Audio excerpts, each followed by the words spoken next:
Inclusive, criação de novos presídios é uma das nossas ideias, né? Exatamente. Cabe a nós, operador de segurança pública, né? Exatamente. Integrar também as nossas operações, né? Porque não adianta, eles estão integrados e a gente não. Deixar aqui o pedido. Primeiro, se você não nos segue no Instagram, nos siga no Instagram. Qual é o seu Instagram, Breno? Breno Barcelos 14. Siga ali, você não vai se arrepender. Você que é do Espírito Santo, tá vendo essa live. A missão chegou no Espírito Santo de vez e a gente vai fazer um barulho muito grande lá. Quem puder, contribua com as nossas vaquinhas de pré-campanha.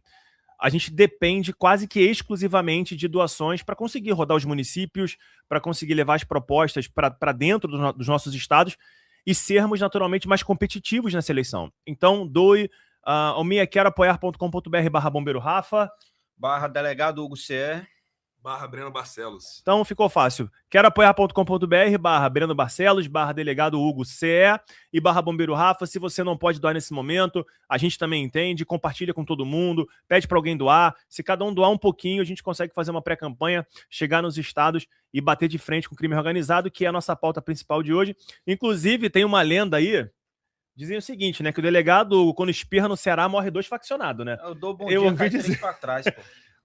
A Tim morreu 2 faccionados.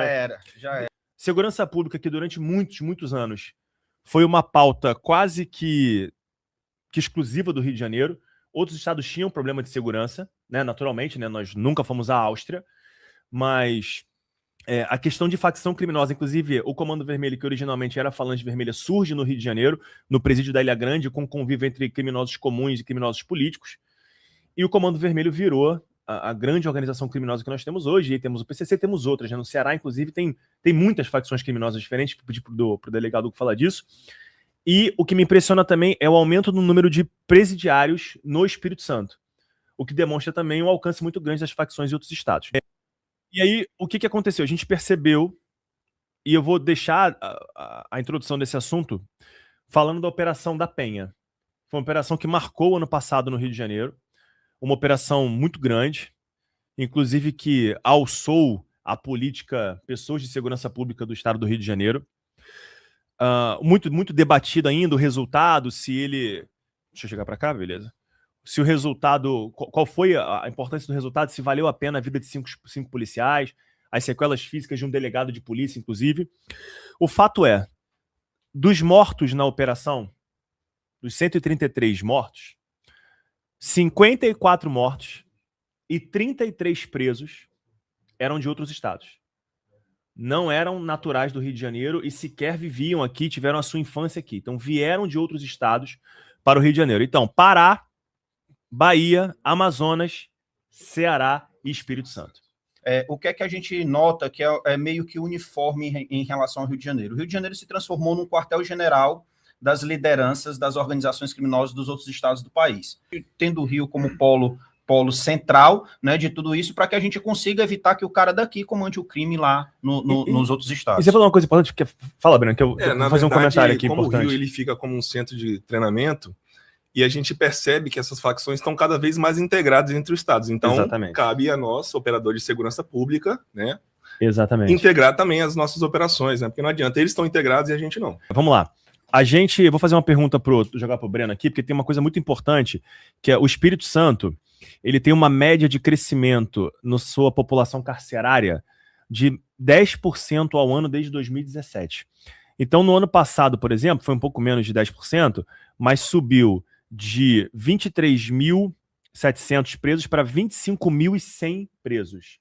E aí estima-se aqui que pelo menos 85% sejam faccionados. Então, é um problema que chegou no Espírito Santo, que era uma ilha de segurança. Sim. Ali no Sudeste, né? Era dos estados do Sudeste, talvez o estado com os melhores índices de segurança. E aí você vai ter um problema para enfrentar na hora que você assumir o estado do Espírito Santo, né? Não, com toda certeza. A população carcerária nos últimos 10 anos cresceu quase 20 mil. Nossa senhora. Se você tem bandido para todo mundo, né? Tem bandido para todo mundo. Então, todo mundo. Inclusive, criação de novos presídios é uma das nossas ideias, né? Mas o Espírito Santo, ele tem aquela violência oculta. Você não vê o pessoal na rua portando arma, fuzil. Então, apesar dos índices de segurança terem melhorados, por exemplo, o índice de assassinato diminuiu. O governo do estado chega lá e mostra isso diminuiu, mas a sensação de insegurança não diminuiu. Mas por que os assassinatos diminuíram, por exemplo, no Espírito Santo? Porque as facções hoje elas se consolidaram. Hoje, no Espírito Santo, a gente não tem mais guerra de território entre as facções. Então, o tráfico aumentou, o 157 aumentou, e o assassinato, que é o que eles mostram de dados, diminuiu, mas justamente por causa dessa questão. E como o Espírito Santo, inclusive com a nossa entrada no governo, vai se tornar um dos maiores polos logísticos do Brasil, com certeza ele vira alvo de facções como o Comando Vermelho, ou mesmo o PCC, e olhe lá.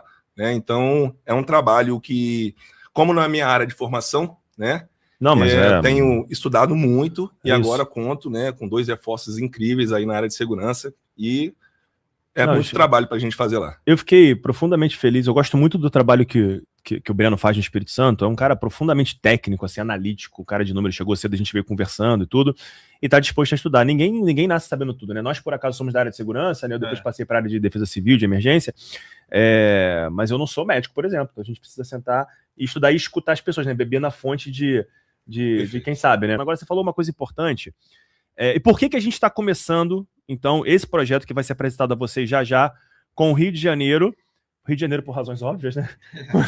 Por razões óbvias, Espírito Santo e indo lá para o Ceará. O Ceará também por razões óbvias, e vou deixar o delegado Hugo falar um pouquinho mais sobre isso já, mas o Espírito Santo, e o Breno trouxe uma coisa importante, ele já é um hub de logística. Sim. Né? Ele tem lá o Porto de Tubarão e o Porto de Vitória, né? Isso. São 2 portos importantes. Isso. E segundo projeto que a gente quer, que a missão vai implementar através de você lá, se tudo der certo, como pré-candidato, se a população desejar, no momento do pleito eleitoral, uma mudança elegê-lo, definitiva, né? Eu vi o seu plano de governo para transporte, para logística, para hub, é realmente maravilhoso. Vai se tornar um hub de logística. E aí, por que isso é importante? Porque o Hugo sabe, tão bem quanto eu, que o tráfico de drogas, ele hoje representa um percentual muito pequeno do lucro da facção criminosa. Mas é um lucro pequeno de muito dinheiro ainda. Porque quando a facção criminosa movimenta bilhões de reais, 12, 15% de bilhão, é muito dinheiro. E o Kim Kataguiri teve uma fala recente muito boa, muito preocupante, mas muito boa de posicionamento dele, que o Japão está preocupado com a chegada do PCC no Japão, que se associou à Yakuza com a chegada de drogas. Essa droga, ela não vai sozinha do Brasil para o Japão. E nem de bote. Ela vai usar um hub logístico. E aí, qual é o plano, como é que a gente faz, então, para ter um hub logístico ultra funcional para o Estado, mas que seja seguro ao ponto de não servir ao crime organizado? Então, em primeiro lugar, a gente tem que fazer uma repescagem nas nossas frentes de segurança, né? A nossa Polícia Civil, infelizmente, há alguns meses atrás descobrimos que um dos maiores traficantes do estado era um policial civil. Nossa. Ele pegava a droga de uma facção e vendia para outra, pegava de uma, vendia para outra e por aí vai. Então, a primeira coisa, eu acho que precisamos integrar, né? O Espírito Santo hoje tem totens com reconhecimento facial, então a gente tem que ampliar isso de fora da Grande Vitória para todo o estado, que aí facilita, inclusive, essa integração internamente entre os operadores de segurança e o interestadual. E investir na nossa polícia, na questão de inteligência. Ótimo. Né? Porque, assim, o primeiro ponto é a gente ter essa questão da inteligência, igual o próprio Hugo falou, porque a detecção tipo assim, a inspeção em container é hoje a maior dificuldade, né? Alguns portos vão ser privados, e eu sempre pergunto para as pessoas que estão trabalhando, né, desenvolvendo esses portos privados. Então, essa tecnologia, ela tem que ser melhor investida no Estado, né? Cachorro, inteligência, reconhecimento facial, ou estrutura, tipo de equipamento, né? Estrutura, equipamento, porque não tem outra opção, né? A gente está falando hoje, são 3 portos em operação, mas daqui a 10 anos vão ser 6. Então, assim, a costa do Espírito Santo inteira vai ser formada de portos. E realmente é uma preocupação, porque a gente está, inclusive, geograficamente bem localizado, né? Exato. A gente está no centro do país, aqui no meio. Né? E vocês são a diferença entre o Rio de Janeiro e o Nordeste, né? Porque depois dali já é a Bahia, que é um estado também com muitos problemas de facção criminosa. Talvez hoje seja o estado mais problemático do país em relação a crime organizado e facções criminosas. O Rio de Janeiro, olha que coisa, o Rio de Janeiro, a gente sabe hoje que a chegada... O Brasil, ele não fabrica armas, as armas que são utilizadas pelas facções criminosas do Rio de Janeiro, especialmente, de São Paulo também, elas não são fabricadas no Brasil, elas vêm de fora. Então são armas israelenses, são armas norte-americanas, não são fabricadas aqui. Como é que essa arma chega no Rio de Janeiro? Né? Basicamente ela chega pela fronteira seca ou por portos. São Paulo é um hub de logística de distribuição de armamento, e aí ele cruza pela Via Dutra para o Rio de Janeiro. E aí nós temos uma estrutura na Via Dutra chamada Barreira Fiscal, que é uma estrutura ali perto de Resende, um pouco antes de Resende, que todos os caminhões que vão entrar no Rio de Janeiro precisam passar por ali. Então tem uma questão de cobrança de impostos, né, estaduais, etc., mas não tem uma máquina de raio-x. Agora você imagina, tem lá 10 policiais no plantão lá, no serviço. Aí imagina quantos caminhões, eu nem sei esse número, quantos caminhões, alguém podia pesquisar esse, quantos caminhões passam pela Dutra todos os dias. Como é que esse policial vai olhar todos esses caminhões? Não tem como. Não tem como, é impossível. É humanamente impossível. Para tudo, desce tudo, tira tudo, é impossível. É impossível, não tem como. Não tem como. Então a gente precisa realmente de estrutura. A nossa maior arma é a inteligência. Exatamente. Com certeza. Inclusive, as maiores apreensões de droga e armas do Brasil foram feitas sem disparar um único tiro. E eu vou dizer até uma frase, vou parafrasear o Coronel Busnello aqui, que para quem acha, e quem me vê falando muito, e eu falo muito sobre isso, que segurança pública não se resolve só com tiro, porrada e bomba, não vai faltar tiro, porrada e bomba. Não vai faltar pólvora pro policial no Rio de Janeiro, nem no Ceará, nem no Espírito Santo. Mas essa não é a solução final, essa é parte, isso é parte da solução. E aí tem duas coisas que eu vou comentar e queria que vocês falassem também. O Hugo falou um negócio aqui que é muito bom, que é o... Tem aí, Anton? Tá escrevendo aí? Pode falar. 180 a 250 mil. Dia. 180... Vai, vamos média, 190 mil caminhões por dia. Como é que você olha isso Não tudo? teria polícia para isso. Tem como, não tem como, impossível. Tem como, tem como. Se você tiver tecnologia, estrutura, inteligência, trabalho aplicado, tem como. O Estado. Eu queria pontuar Fala. do Espírito Santo, que eu sou bem repetitivo em relação a essa questão. No ano passado nós tivemos a Operação Baeste no Espírito Santo, operada pelo delegado Romualdo. Um cara muito competente, muito técnico, e prendemos o maior traficante do Espírito Santo. Aí sai no jornal, tal, prendemos o... Ixi, esqueci o nome do indivíduo. Calma Tudo aí. bem, não tem problema. Vou lembrar. Cidadão de bem, né? É. Cidadão de bem. Enfim, prendemos o indivíduo lá e a investigação continuou, né? Mas assim, prendemos ele na 7ª tentativa de prisão, porque por causa de vazamento de informação, o cara conseguia fugir antes da operação bater lá. E o delegado Romualdo e toda a sua equipe, depois que continuou a investigação, achamos um intermediário, um empresário da Serra, que fornecia armas para esse traficante. E quando a investigação continuou e começamos a chegar no alto escalão, está praticamente congelada desde novembro. E é aquilo que eu falo para você. Nenhuma empresa cresce dentro de um estado sem a ajuda do governo, né? E aí a alegação para tirarem o delegado Romualdo do caso e os inspetores, os investigadores dele, é que eles estavam tentando vender informações. E aí deram uma exoneração e botaram ele como assistente técnico. Aí eu te pergunto, calma, o cara está tentando negociar informações, a sua punição para o cara é só reduzir um cargo dele, botar como assistente técnico, por que não tem um PA em cima dele, né? Um processo administrativo? Sim. E aí fica nítido. Quando começam as investigações, aí começa a aparecer o nome do ex-delegado-geral Arruda, que não podia ser delegado-geral porque já era aposentado. E aí eu te falo, não adianta também a gente vir marretar a ponta se a gente não pregar toda a raiz do problema. Se você tirar 2/3 do câncer, aquele 1/3 vai voltar a crescer, vai voltar a alimentar aquela comunidade.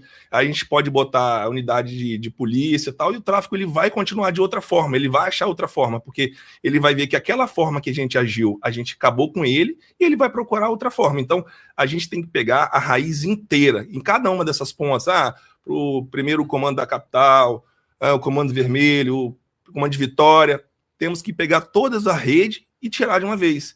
Mas, quando a investigação começa a chegar no alto escalão, ela fica devagar. Eu te pergunto, por quê? Por quê? Por quê, meu governador? Bom, vamos anunciar então aqui qual é a nossa ideia, uma ideia que partiu originalmente aqui do delegado Hugo. Operador, não sei se você recebeu aí, o Riso mandou a logo a logo da agência.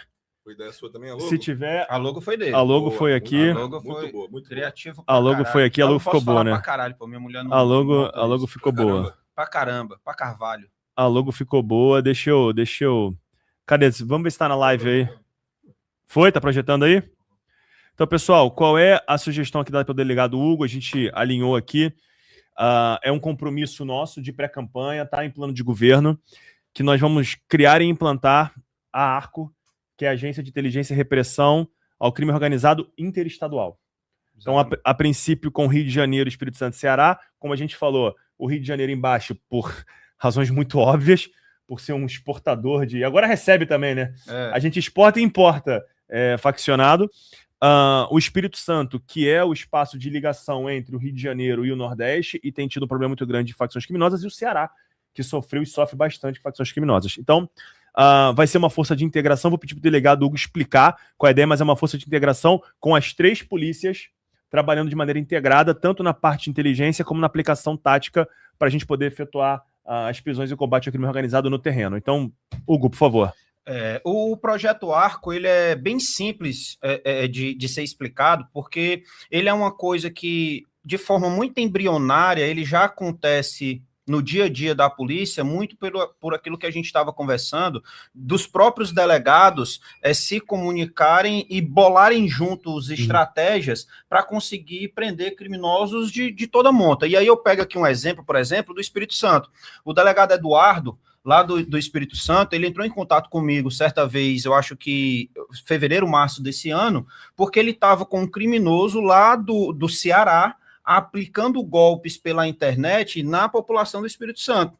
Olha. E aí ele fez um trabalho de inteligência muito bacana e precisava de alguém lá no estado do Ceará para ajudar, e aí a gente tinha um amigo em comum, olha só a informalidade, mas que funciona. A gente tinha um amigo em comum que fez essa ponte, e aí passou meu telefone para ele, a gente começou a conversar, eu disse, Eduardo, tá precisando de quê? Meu irmão, tô precisando de alguém para pegar o cara, eu tenho aqui provável localização dele e tudo, eu só tô precisando de um levantamento de campo, aí no local e tal, e aí o que foi que a gente fez? A gente pegou e instrumentalizou tudo que o Eduardo precisava lá no Espírito Santo, peguei as minhas equipes de campo, levei lá pro suposto local onde o cara tava, a gente conseguiu fazer algumas diligências, viu que ele não estava exatamente no local, mas estava próximo, já foi o norte, a gente foi e catou o cara. Quando catou o cara, a gente conseguiu prender ele com as contas bancárias, com os dados falsos, com os dados das pessoas do Espírito Santo que ele aplicava golpe, pedimos bloqueios de valores e tudo, deixamos essa parte aí jurídica com o Eduardo lá no Espírito Santo, e a gente ficou com a parte operacional. Então, o que foi que eu pensei em cima de tudo isso? Eu disse, cara, por que a gente não institucionaliza isso? O Espírito Santo, Ceará e Rio de Janeiro tem um problema em comum, que são as facções criminosas que atuam nos 3 estados, principalmente Comando Vermelho e Terceiro Comando Puro. Então, a ideia da Arco é muito simples, é literalmente você unir as polícias em uma agência, e essa agência multiterritorial, com prédio físico no Espírito Santo, com prédio físico no Rio de Janeiro, com prédio físico no Ceará, com orçamento desses 3 estados dedicados para essa agência, para que essa agência ela tenha policiais das 3 federações nas 3 federações, para que eles atuem juntos, tenha portarias de regulamentação do trabalho que essa agência de inteligência vai fazer, para quê? Para troca de informações, para atuações de repressão conjuntas nos 3 estados, para bloqueio de logística e para integração de informações em banco de dados, para que eu no Ceará, venha alguém do Rio de Janeiro, não tenha que ficar ligando para o delegado do Rio de Janeiro ou para o PM do Rio de Janeiro e diga, tô com um cara aqui suspeito, me diz aí se esse cara é criminoso ou não. Negativo. Porque, pasmem, não existe isso, tá? Não existe. Pasmem, isso não existe. Basicamente, a gente consegue a informação dessa forma. Eu ligo pro policial do Rio de Janeiro, dou os dados que o cara tá usando lá no Ceará, muitas vezes não verdadeiro, dados falsos, e aí o colega do Rio de Janeiro tem uma dificuldade grande, às vezes, de pegar esse liame do que é que o cara tá fazendo no estado. Não é o que a gente vê em filme, que você bota a foto do caboclo lá do Nacional e aparece um registro. Não é. Mas aí vai passar a ser. Pelo menos entre esses 3 estados, né, entre os 3 estados iniciais da Arco, e é claro que esse projeto aqui, ele pode ser abrangido para todos os pré-candidatos da missão, e todos entrando no governo, é necessário até que faça interlocução com governadores de outros partidos, para que a gente tenha uma rede de fato que funcione entre as polícias civis, porque hoje a Polícia Civil ela já tem símbolo unificado, ela já tem doutrinas unificadas.